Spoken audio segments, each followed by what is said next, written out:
అందరికీ నమస్కారం అండి. మనీ తెలుగు కథలకు స్వాగతం. ఈరోజు మన ఛానల్లో కొన్ని మోటివేషన్ కొటేషన్స్ అలాగే మంచి మాటలు జీవిత సత్యాలు చెప్పుకుందాం. కోరిక, తపన లేకపోతే ఆశ, చైతన్యం అనేవి మనలోంచి క్రమంగా ఆవిరైపోతాయి.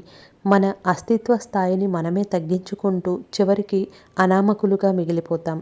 గతానికి దానిలో భాగమైన జడత్వానికి బందీలైపోతాము. మన జీవితంలో పడిపోతే ఆదుకోవడానికి ఎవరూ రాకపోవచ్చు, కానీ ఎదుగుతుంటే మాత్రం కిందకి లాగేందుకు పోటీ పడతారు. ఒకే దారిలో వెళ్ళేవాడు ఎప్పటికైనా లక్ష్యాన్ని చేరుకుంటాడు. 100 మార్గాల్లో వెళ్ళేవాడు ఎప్పటికీ ప్రయాణిస్తూనే ఉంటాడు. చేతులు లేకపోయినా ఆడిస్తుంది, కళ్ళు లేకపోయినా శాసిస్తుంది, నోరు లేకపోయినా మాట్లాడిస్తుంది, కళ్ళు లేకపోయినా నడిపిస్తుంది, తాను చేరువైతే అందరినీ దూరం చేస్తుంది. మనిషి గుప్పెట్లోని మణి. మన శక్తిని బట్టి మనల్ని మనం అంచనా వేసుకుంటాము. మన మాటలు చేతలను బట్టి ఇతరులు మనల్ని అంచనా వేస్తారు. సంపద ఉందని, వారసులు ఉన్నారని, అవే నీకు అండా అని గర్వపడకు. నీ సొంతమనుకున్న దేహమే సమయం వస్తే నీతో ఉండదు. ఇక సంపద, వారసులు ఎంత? పుస్తకాల్లో లేని ఎంతో సిలబస్ జీవితంలో ఉంటుంది. అందుకే బడిలో నేర్పిన పాఠాల కంటే బతుకు నేర్పిన పాఠాలే గొప్పవి. ఎంత ఎదిగినా ఎప్పుడూ నేర్చుకోవడానికి సిద్ధంగా ఉండు.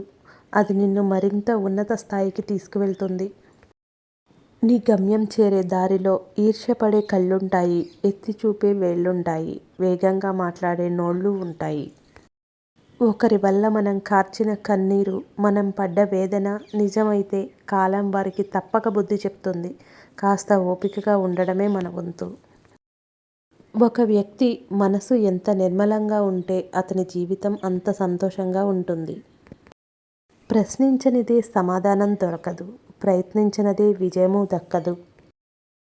అనవసరమైన చోట నోరు మూసుకుంటే అడ్డమైన వ్యాధులే కాదు, ఎలాంటి సమస్యలు కూడా రావు. మేలైన బంగారం కూడా ఒక పరిపూర్ణ ఆకారం పొందాలంటే కాలక తప్పదు. కాలక, కరగక, నలగక తప్పదు. దెబ్బలు తప్పవు. మనిషి జీవితం కూడా అంతే. బాధలు, కష్ట నష్టాలు దాటొస్తేనే పరిపూర్ణ జీవితం.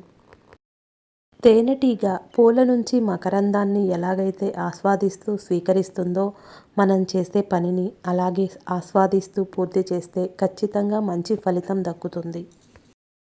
నిరంతరం శ్రమించే స్వభావం, విమర్శలను భరించే సహనం ఉన్నప్పుడే ఏదైనా సాధించగలము. ఒకటి చెప్తాను, గుర్తుంచుకో. మంచివాడు మొదట కష్టపడొచ్చు కానీ ఓడిపోడు. చెడ్డవాడు ముందు సుఖపడొచ్చు కానీ ఓడిపోతాడు. హనుమ. వరాలు అవసరం లేదు, నరాలు తెగేలా కష్టపడుతున్న నా కష్టానికి తగ్గ ఫలితాన్ని అందించు చాలు. నీ ధర్మమే నీకు దారి చూపిస్తుంది. నీ సత్యమే నీకు సాయం చేస్తుంది. నీ మౌనమే నీకు మేలు చేస్తుంది. నీ సాధనే నీకు సాధించి చూపిస్తుంది. నీ భక్తి నిన్ను భగవంతుని దగ్గరకు చేర్చుతుంది. క్షణం బాగుంది అనుకునే లోపే మరో క్షణం కన్నీళ్లు పెట్టిస్తుంది. జీవితం ఎలా ముగుస్తుందో కాలం పెట్టే పరీక్షలో జీవితం అనే ఆఖరి పేజీ, చివరికి తెలియని సమాధానమే జీవితం. ఈ వీడియో కనుక మీకు నచ్చినట్లయితే లైక్ చేయండి, షేర్ చేయండి, సబ్స్క్రైబ్ చేయండి. Thanks for watching. మళ్ళీ మరొక చక్కటి వీడియోతో కలుద్దాం.